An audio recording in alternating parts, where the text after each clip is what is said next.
She drifted idly, remote. She balanced in the wind, 2,000 feet above, while the white cloud passed beyond her and went across the estuary to the south. Slowly, her wings curved back. She slipped smoothly through the wind as though she were moving forward on a wire. This mastery of the roaring wind, this majesty and noble power of flight made me shout aloud and dance up and down with excitement. Yeah! Now, I thought, I have seen the best of the Peregrine. There will be no need to pursue it farther. I shall never want to search for it again. I was wrong, of course. There can never be enough.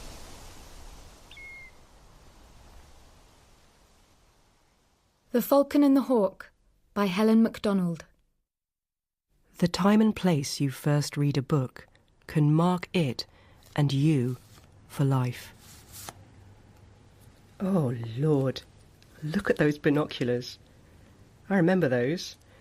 God, they were heavy. They were from East Germany. I wore them all the time. Look at me. Photos of yourself when you're small are weird. How old am I there?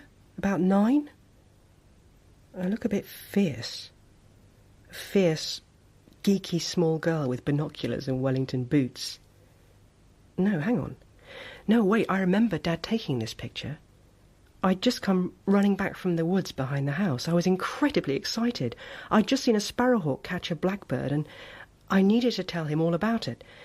Under a rhododendron bush, there was this sort of desperate struggle, and the hawk's mad, glowing eye looking right into mine, feathers everywhere. And this child, on her knees, staring, mesmerised, amazed. I have always longed to be part of the outward life, to be out there at the edge of things, to let the human taint wash away in emptiness and silence as the fox sloughs his smell into the cold unwilderness of water, to return to the town as a stranger. I have turned away from the musky opulence of the summer woods where so many birds are dying. Autumn begins my season of hawk hunting. Spring ends it. Winter glitters between like the arch of Orion. For 10 years I spent all my winters searching for that restless brilliance, for the sudden passion and violence that peregrines flush from the sky. For 10 years I have been looking upward, for that cloud-biting anchor shape, that crossbow flinging through the air. The eye becomes insatiable for hawks. The book I am reading is called The Peregrine. It is written by a man called J.A. Baker, and it is a book for grown-ups, not children. It is about a man who walks around looking for peregrine falcons in Essex. Peregrine falcons are incredible. They are the fastest bird in the world.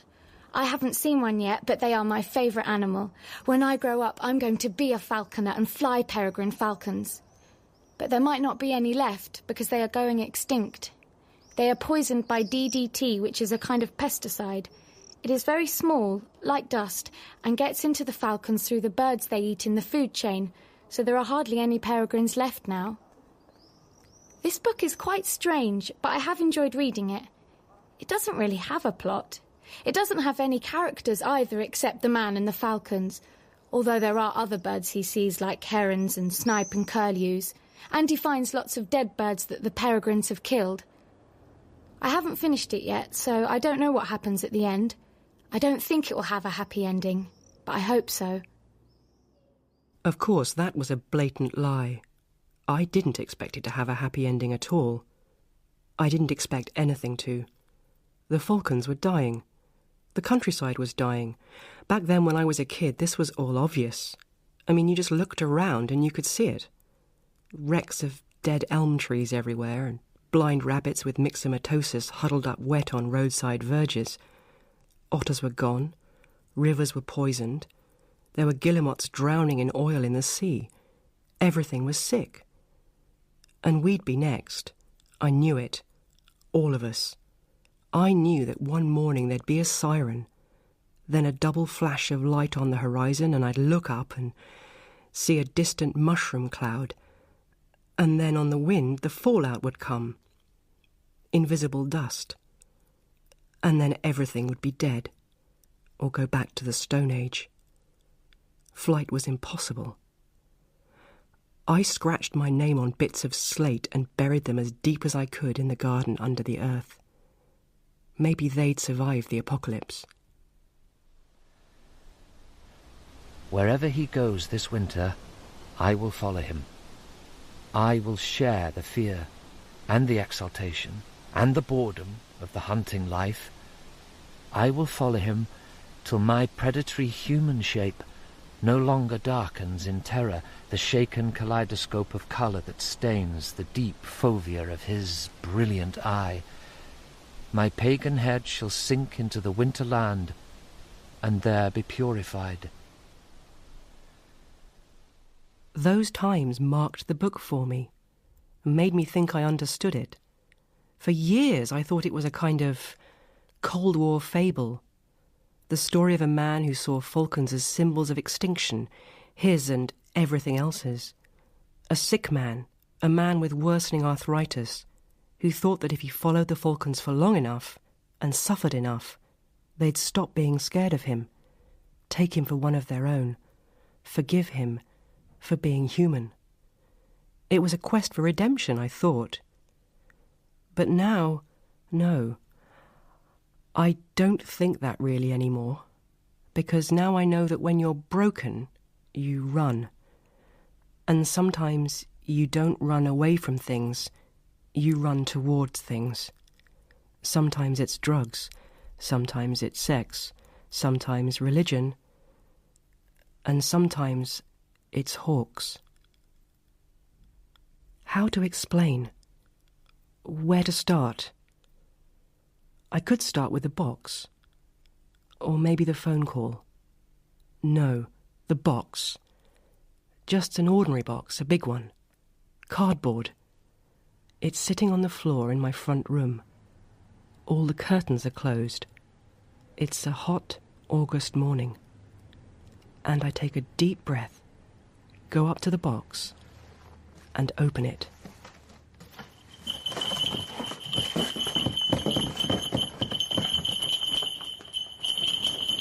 It's all right. It's okay. Yep, I know. I'm a scary human with no wings and no feathers. It's all right. The goshawk stares at me in mortal terror, and I can feel the silences between both our heartbeats coincide. Her eyes are huge, luminous silver in the gloom. Her beak is open. She breathes hot, hawk breath in my face. It smells of pepper and musk and burned stone. Her feathers are half raised and her wings half open, and her scaly yellow toes and curved black talons grip the glove tightly. It feels like I'm holding a flaming torch. I can feel the heat of her fear on my face. I'm trying to talk to her, but it's like talking to something through glass. My words just slide off her, and she stares. The bell on her tail stills, and she stares and stares. It's okay, you can trust me. That's it. Just look at your food. Just ignore me. Look right through me. Just look at the food between your feet. That's it. I'm not here at all. I'm not here at all. To be recognised and accepted by a peregrine, you must wear the same clothes, travel by the same way, perform actions in the same order. Like all birds, it fears the unpredictable. Enter and leave the same fields at the same time each day. Soothe the hawk from its wildness by a ritual of behaviour as invariable as its own. Hood the glare of the eyes, hide the white tremor of the hands, shade the stark reflecting face, assume the stillness of a tree. Learn to fear.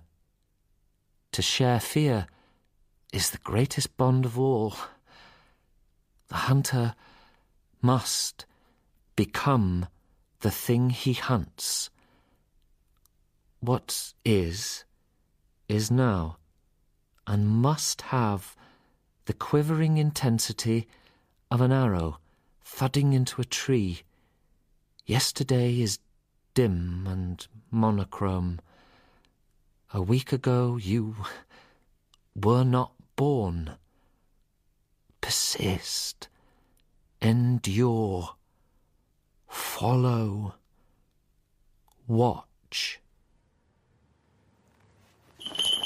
That's it. Oh, well done. Jump to the fist. There you go. You eat that now. That's it. Brilliant. Okay. You're not scared of me anymore, are you? No. Right. This is what's going to happen next, Hawk. Hang on a minute. You've got a bit on your beak. There we are. Right. We're going to start taking you for nice walks to get you used to people and cars and dogs and trucks and things. And then you're going to fly to me on a line. And then we're going to take the line away. That's it. You eat that. And we're going to take the line away, and then you're going to fly free. Yep, and then you can be a proper hawk. That's it, Hawk. Yeah. And then when you go free, you're going to be doing what a real hawk does. You're going to be going hunting. We're going to spurn supermarkets, you and me. We're going to catch our own dinners. We're going to go Stone Age. The days go by. The world outside disappears. Nothing exists but me and the hawk. The hawk fills the house with wildness as a bowl of lilies fills a house with scent. Everything there is begins to tip and slide towards the hawk. When I get up, I think about the hawk. When I'm awake, I'm with the hawk. When I go to sleep, I dream about the hawk. I begin to think that Baker had no choice. He followed those falcons because they pulled him towards them. He was lured towards them, just as those gulls and plovers rose helplessly towards the Peregrine's killing strike, the same way that the compass beaks of all the small birds hiding in hedges pointed in fear towards the magnet that was the falcon in the air. That's why there were no place names, no people in the book. They'd fallen away. I understood that now. My whole world was like his, animated only by the hawk. Everything I'd been before had been forgotten. Everything that had happened before was hidden by the light the hawk cast. It was an amnesia I was so grateful for, I could cry. But I didn't. The Peregrine was restless and wild as I followed him across the soaking ploughland clay. He flickered lightly ahead of me in the driving rain, flitting from bush to post, from post to fence, from fence to overhead wire. I followed, heavily, with a stone of clay on my boots. But it was worthwhile, for he grew tired of flying and did not want to leave the fields. After an hour's pursuit, he allowed me to watch him from 50 yards. 200 yards had been the limit when we started. Perched on a post, he looked back over his shoulder, but when I moved too much, he jumped up and twisted round to face me. Oh, it was done so quickly that another hawk seemed suddenly to appear there.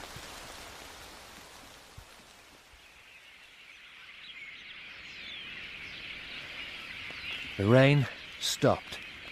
The sky cleared, and the hawk began to fly.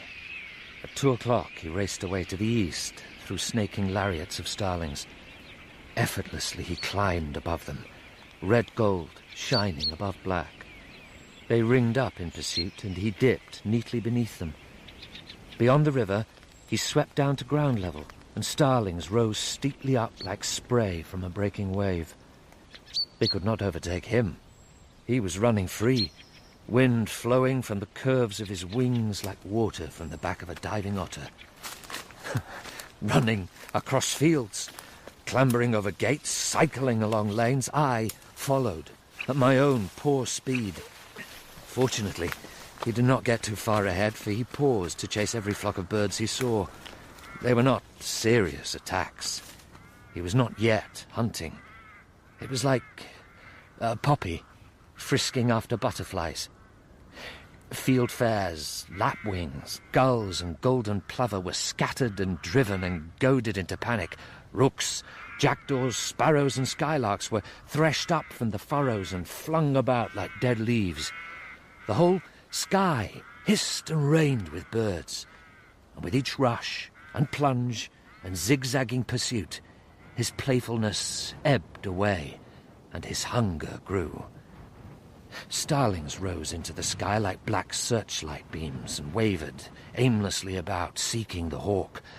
Wood pigeons began to come back from the east like the survivors of a battle, flying low across the fields.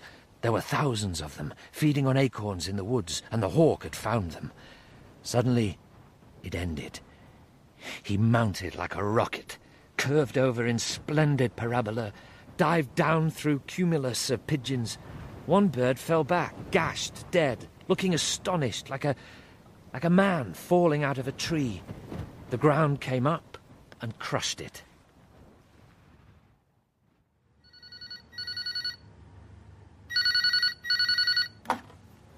Hello? I just fell to the floor. I didn't know that really happened. It does. My legs stopped working. I fell, and suddenly I'm sitting on the carpet trying to breathe. It's almost impossible. What I can hear is my mum telling me my dad is dead. Suddenly, no warning, just gone. And I was there with the phone against my ear on the carpet, and the world blown away, like those vaporized houses under a nuclear blast. Gone. Nothing left. Nothing at all. That was months ago. After the funeral, I went out and bought books on bereavement. I read that everyone sees ghosts. Everyone stops eating, or can't stop eating. I read that grief comes in stages you can number and pin like beetles in boxes. That after denial comes grief, or anger. Oh, I should have gone to see a counsellor. I should. But I didn't. I ordered a hawk. From a hawk breeder, a goshawk, the one the books say is the most murderous, psychopathic, uncontrollable hawk of all. Grey, baleful monsters, muscled as pit bulls with the power to bring down small deer. I wanted to train a hawk. I needed to. You can make everything go away by concentrating very hard on something you're not, like a drunk pressing his hand to his forehead to stop feeling sick, or staring at spots of water on the rail in front of you rather than looking down over the precipice at the waters below. I didn't want to be desperate and wild. I didn't want to be angry. But I was. So I let the hawk be those things for me. Hawks don't grieve. Hawks don't hurt. Hawks hunt. Hawks kill. In the afternoon, I crossed the field that slopes up from Northwood and saw feathers blowing in the wind. The body of a wood pigeon lay breast upward on a mass of soft white feathers. The head had been eaten. Flesh had been torn from the neck, breastbone, ribs and pelvis, and even from the shoulder girdles and the carpal joints of the wings. This Tearsel eats well. His butchery is beautifully done. The carcass weighed only a few ounces, so nearly a pound of meat had been taken from it. The bones were still dark red, the blood still wet. I found myself crouching over the kill, like a mantling hawk. My eyes turned quickly about, alert for the walking heads of men. Unconsciously, I was imitating the movements of a hawk, as in some primitive ritual, the hunter becoming the thing he hunts. front door keys, rabbit leg. There we are, Hawk. Right, it's time. Are you ready? We are going to go outside. We're going to go for a lovely long walk through the city streets, and you're going to see lots of things that are going to scare you and probably scare me. Things you've not seen before, like buses and trucks and buggies and kids and things. So you just keep eating that rabbit leg. There we are. And we'll go for a long walk and we'll come back here. No, don't look at me like that. I don't really want to go either. I'd rather sit with you here and watch bad TV. You just keep... There we are. Right. Are you ready, Hawk? It's time to introduce you to the world.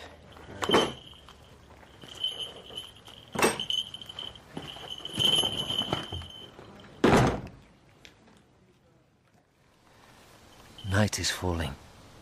Light moves out to the fringes of the wood and across the evening fields. Softly through the dusk, the Peregrine glides, hushing it aside with silent wings.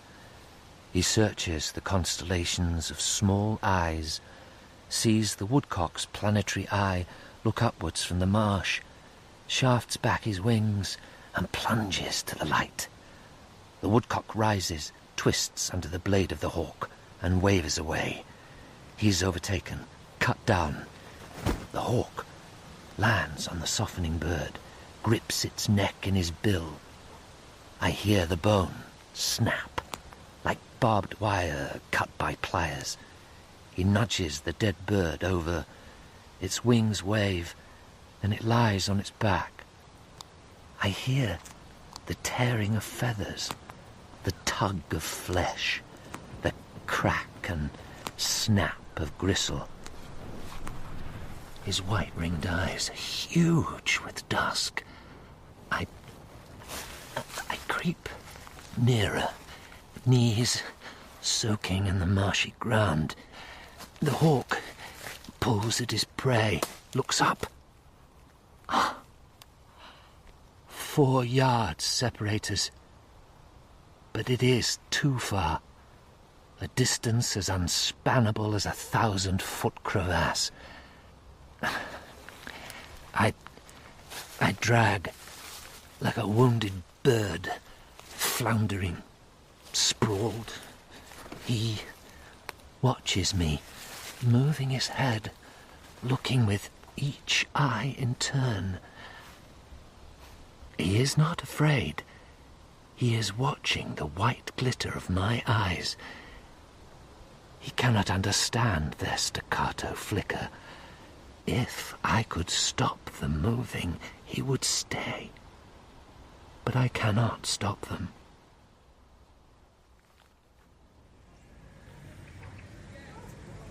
Walking through the streets with a hawk makes you conspicuous.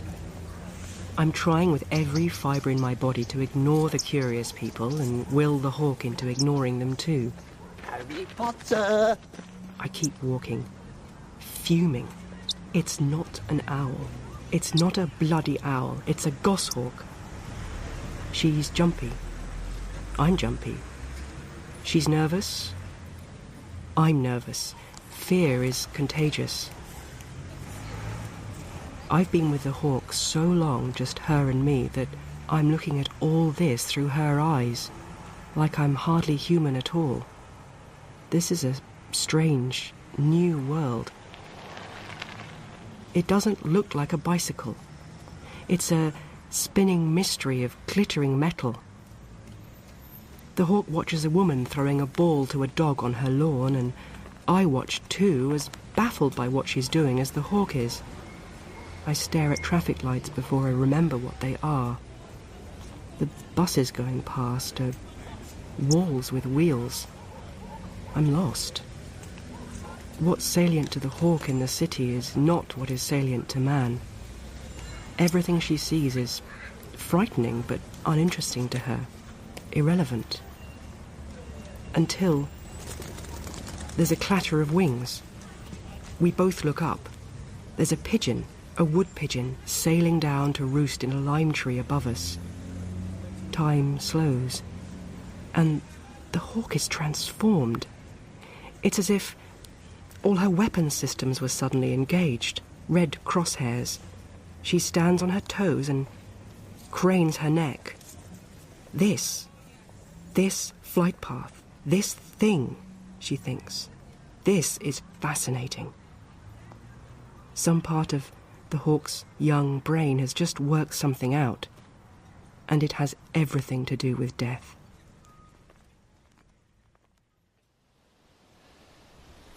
Today, I walked for 10 miles beside the river. Horizons were misty, the sun cold with blue sky above, the north wind light. I stood by a wooden barn, weighing a frozen and shriveled white owl in my hand. I had lifted it down from a rafter as though it had been a flower pot. It was cold and dry and brittle, stale and long dead. Something hit the roof of the barn, slithered down and fell at my feet. It was a wood pigeon. Blood welled from its eye like a red tear and spread over its face in a horrifying, lopsided circle. I killed it, threw it down in the snow, and walked on. The chattering, circling peregrine descended to its prey.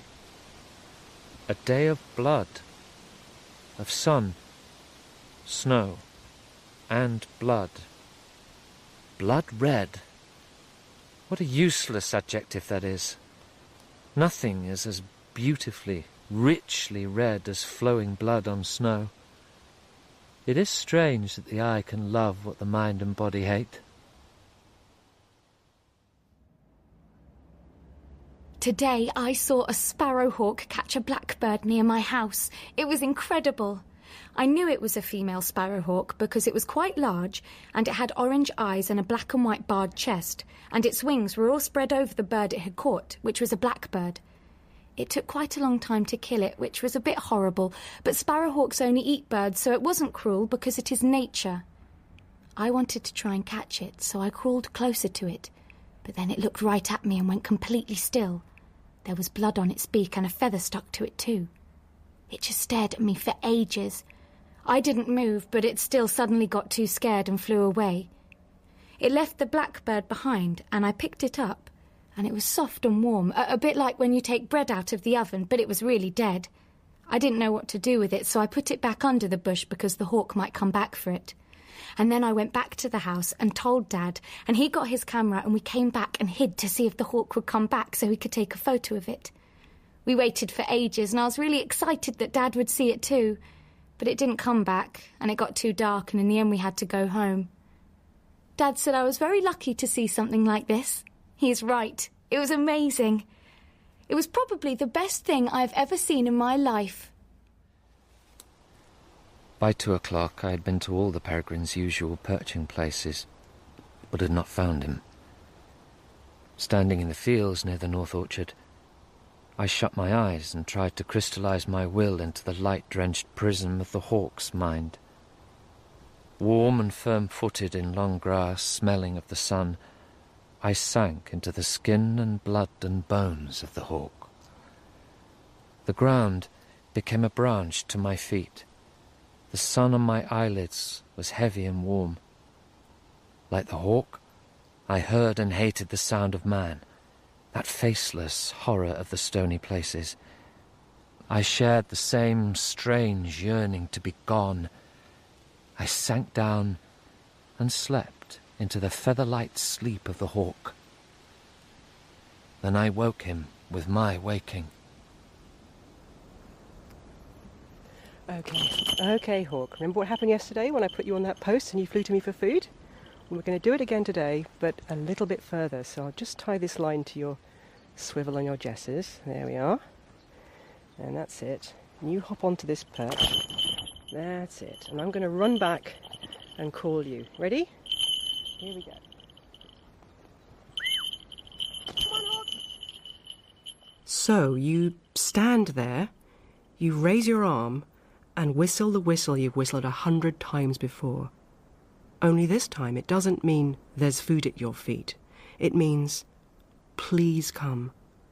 Please see me as where you want to be. Fly to me. Ignore the towering clouds, the wind that pushes the lime trees. Fix yourself on me and fly between where you are and where I am. Come to me. Here. She drops from the perch and flies low, rowing through the thick air fast, and your heart is in your mouth. You fear the faltering. You fear the veering off, the sudden fright, the hawk's need to fly away. But she doesn't.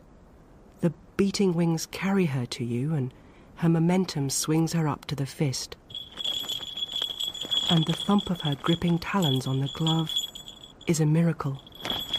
It's always a miracle. I choose to be here, she says.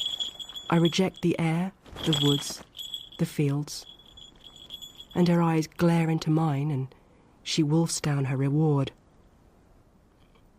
There is nothing that is such a salve to my grieving heart than the hawk returning. Today he flew east when I approached, circled, then drifted down towards me in a series of steep glides and stalls. I stood near the dead tree and watched his descent. There was no widening of the eyes in fear, no convulsive leap aside. He just came steadily down and glided past me, 20 yards away. His eyes were fixed on my face, and his head turned as he went past so that he could keep me in view. I think he regards me now as part hawk, part man, worth flying over to look at from time to time, but never wholly to be trusted. A crippled hawk, perhaps, unable to fly or kill cleanly, uncertain and sour of temper. He has found a meaning for me, but I do not know what it is. I am his slow and moribund companion, Caliban to his Ariel. Come on, Hawk! Come on! Come on! She flies towards me, loose for only the third time. But something goes wrong. I don't know what it is. She's spooked by something, clouts my glove with one foot and keeps flying. The gap between me and the departing hawk is something I can feel like a wound. She's circling and looking at me and seems uncertain about whether to come back or how to come back. I am standing here. She is flying in circles. All I can feel is the angle between up there where the hawk is and down here where my heart is. Out goes the fist. I pile food on it. Come on, Hawk! Come on! Come on! Come on, Hawk! And then suddenly, the hawk is back on the glove. And I'm feeling like I'm soaked in iced water. The hawk eats. I start breathing again. I hear a plover calling and look up.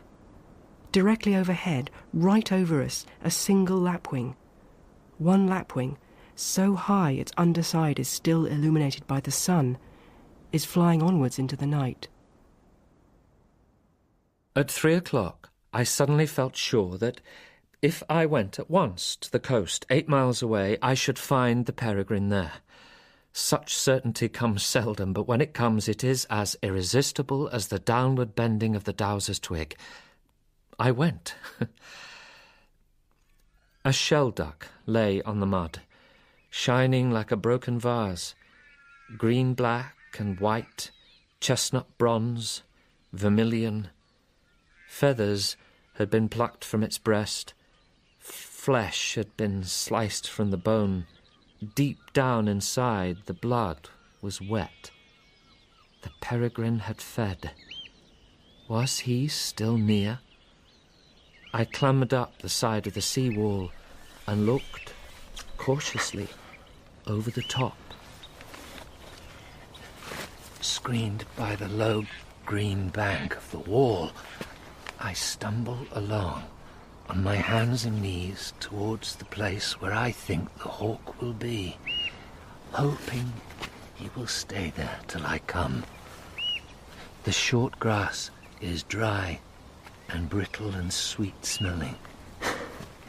It is spring grass, clean and sharp as salt water.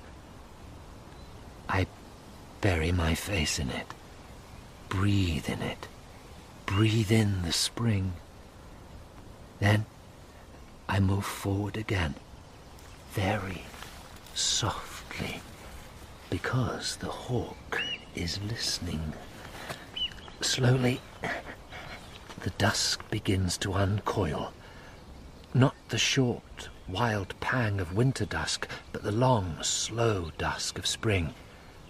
Mist stirs in the dikes and furs the edges of the fields. I have to guess where I am in relation to the hawk.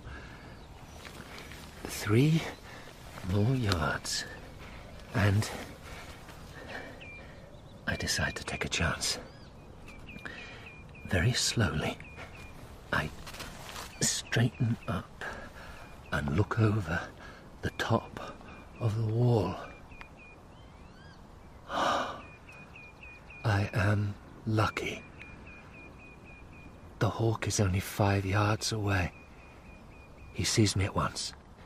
He does not fly, but his feet grip tightly on the thorny twigs of the bush. The ridged knuckles tense and big with muscle. His wings loosen and tremble at the edge of flight. I keep still, hoping he will relax and accept my predatory shape that bulks against the sky. The long feathers of his breast are rippled by the wind. I cannot see his colour. In the falling gloom, he looks much larger than he really is. The noble head lowers, but lifts again at once. Swiftly now, he is resigning his savagery to the night that rises around us like dark water.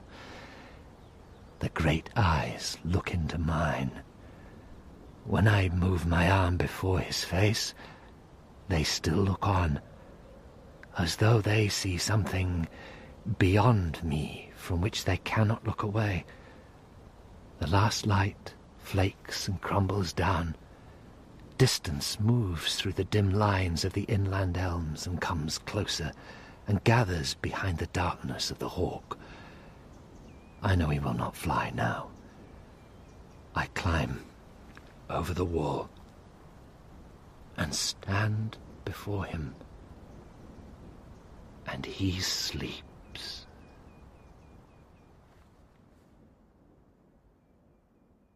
Was it a happy ending for him? No, I don't think so. This wasn't a reconciliation. It was a kind of death. Night wells up and drowns them both, the falcon and the man. The rest, silence. He knew what would happen to him. His arthritis got so bad he could hardly walk, and the wild peregrines were lost to him. He died in 1986. He was only 61. But he was wrong about the peregrines. So was I. They didn't die. There are more of them than ever before, nesting on cliffs and office blocks and church towers, soaring over cities, pulling pigeons out of the sky over the Thames. Something has gone, though. Something has died.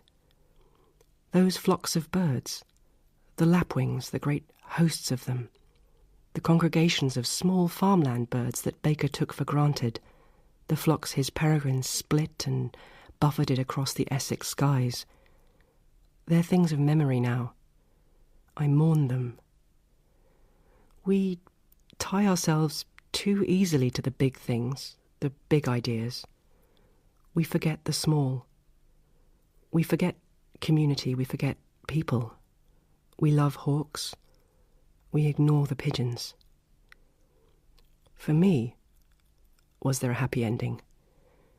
Well, there was a death, but nothing about it was anything like I expected. Nothing at all. Everything happened so fast. Everything. It was like a comic strip. Frame, frame, frame.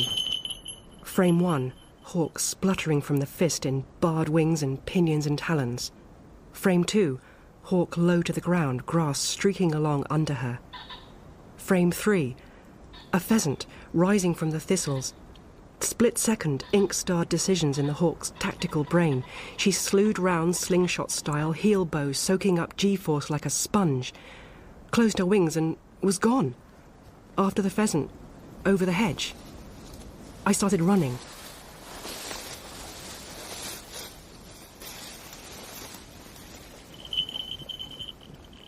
Bloody hell. Oh, well done, hawk. You caught a pheasant. Well done. Wow. Well done, that's it. Yep, there we are.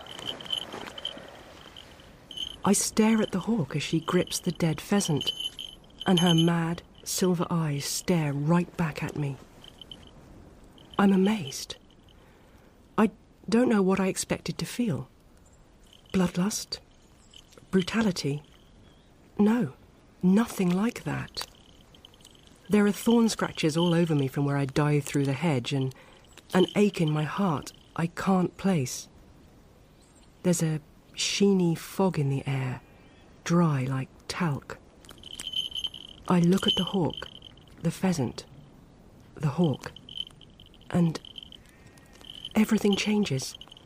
The hawk stops being a thing of madness and anger. She becomes a child. It shakes me to the core. She is a child. A baby hawk that's just worked out who she is, what she's for. I reach down and start, unconsciously as a mother helping a child with her dinner, plucking the pheasant with the hawk. For the hawk. And when she starts eating, I sit on my heels and watch her eat. Feathers lift, blow down the hedge and catch in spider's webs and thorn branches. The bright blood on her toes coagulates and dries. Time passes. Benison of sunlight. A wind shifts the thistle stalks and is gone. And I start crying, soundlessly. Tears roll down my face. For the pheasant, for the hawk, for Dad, for the little girl who watched a hawk and ran back to the house, amazed, and had her photograph taken, standing there in her Wellingtons and binoculars. For Baker, who ran after hawks until the darkness came down and took them all away. And you know, the strange thing was that right then, sitting next to the hawk, crying my eyes out, I'd never felt so safe in my life.